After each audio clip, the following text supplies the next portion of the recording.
جو نشانیاں قوم شعیب میں تھیں، کون سی نشانی ہے جو ہمارے اندر موجود نہیں ہے؟ ہمارے بازار کم ناپنے اور کم تولنے والوں سے بھرے پڑے ہیں،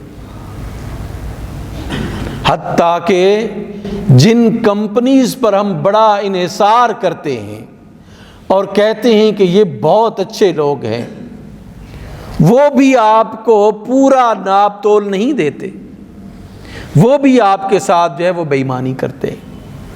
جن کے بارے میں ہم بڑا دیانتدار تاجر ہے، اس تاجر کو اندر سے اگر دیکھیں تو اگر آپ کو وہ پورا تول کے دے رہا ہے تو اس کا مال اتنا گھٹیا ہوگا کہ وہ استعمال کے قابل نہیں، لیکن قیمت پوری وصول کر رہا ہوگا۔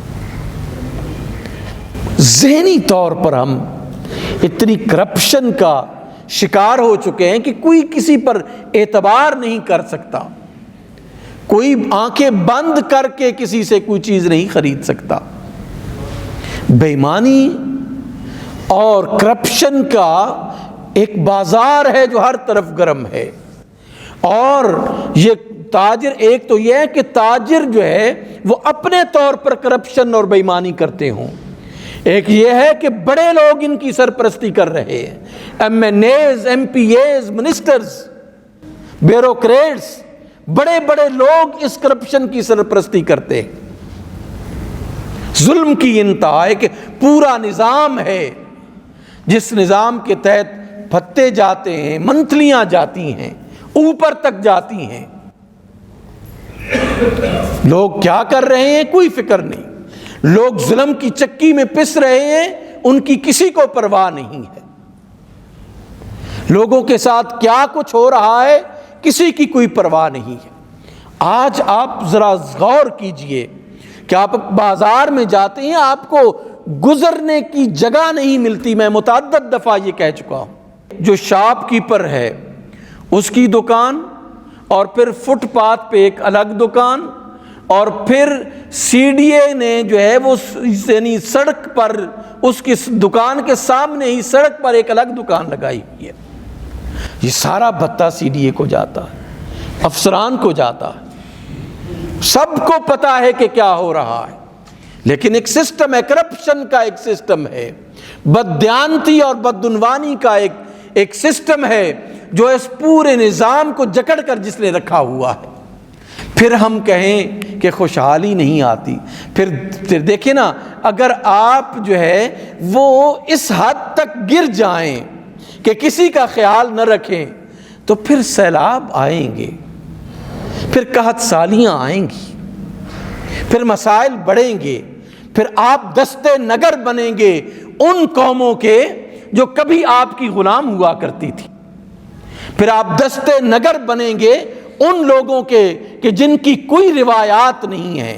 یہ آپ کا ما اصابکم من مصیبت، یہ آپ کی وجہ سے، یاد رکھیے، یہ میری وجہ سے ہے، یہ آپ کی وجہ سے ہے، یہ بیوروکریٹس کی وجہ سے ہے، یہ منسٹرز، ایم این اے اور ایم پی ایز کی وجہ سے ہے، یہ اس نظام کی وجہ سے، یہ ظلم ہم کسی اور کی وجہ سے نہیں ہے، کوئی اور ہم پر ظلم نہیں کر رہا، ہم خود اپنے اوپر ظلم کر رہے ہیں۔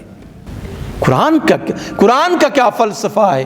ما اصابکم من مصیبت فبما کسبت ایدیکم، جو بھی مصیبت تمہارے اوپر آتی ہے وہ تمہارے اپنے ہاتھوں کی کمائی ہوئی ہوتی ہے۔ کوئی اللہ کو کیا چاہیے؟ ما یفعل، اللہ فرماتا ہے ما یفعل اللہ بعذابکم، اللہ کو کیا ضرورت ہے تمہیں عذاب دینے کی؟ اگر تم اس پر درست طریقے سے ایمان لاؤ، اگر تم اس کا شکر ادا کرو، اگر اس کے احکامات پر تم عمل کرو، ما یفعل اللہ بعذابکم ان شکرتم وآمنتم، اگر تم اس کا شکریہ ادا کرو، اس پر ایمان لاؤ، تو اسے کیا ضرورت ہے وہ تمہیں عذاب سے دوچار کرے گا۔ آج پاکستان کو دیکھیں کس صورتحال میں ہیں ہم، اسی طرح آپ شام کو دیکھیں، لاکھوں کی تعداد میں بیچارے پریشانی کے عالم میں، یمن میں دیکھیں لاکھوں کی تعداد میں ایسے لوگ ہیں جو کھانے کی چیزوں کو ترس رہے ہیں، ادویات کو ترس رہے ہیں۔ پہلے ہمارے دشمنوں نے عرب سپرنگ کے طور پر جو ہے وہ ایک تباہی بربادی لائی، اب زلزلے نے تباہی اور بربادی لائی۔ اور یمن میں کیا ہے؟ یمن میں ایک مسلمان ملک دوسرے مسلمان پر چڑھ دوڑا ہے۔ یہ حالت ہے ہماری۔ ہم اللہ کے نام سے تو کلمہ پڑھتے ہیں، لیکن اللہ کے نام سے ہمارا کوئی کام نہیں ہے۔ کوئی سیرت کسی کی کوئی دعویٰ نہیں کر سکتا کہ وہ رسول اللہ کی سیرت پر عمل کر رہا۔ ہمارے ہر قسم کے مسائل ہمارے اپنے پیدا کردہ ہیں۔ سیدنا عبداللہ بن عباس رضی اللہ تعالی عنہ فرمایا کرتے تھے کہ کسی قوم میں اگر حرام مال آ جائے تو اللہ ان کے دلوں کو خوف اور دہشت سے جکڑ دیتا ہے۔ جب کسی قوم میں زنا اور بدکاری آتی ہے تو اس میں موت کی کثرت ہوتی ہے، حادثاتی اموات ہوتی ہیں۔ آپ نے فرمایا جب کسی قوم میں ناپ تول کی کمی آتی ہے اور رجحان آتا ہے تو اس قوم کا رزق اللہ خود بخود گھٹا دیتا ہے، کم کر دیتا ہے۔ جو دوسروں کے رزق میں کمی کرتا ہے اللہ اس کے رزق میں کمی کر دیتا ہے۔ اسی طرح آپ نے فرمایا جب کسی قوم میں ظلم اور ناانصافی عام ہوتی ہے تو اس میں قتل و قتال عام ہو جاتا ہے۔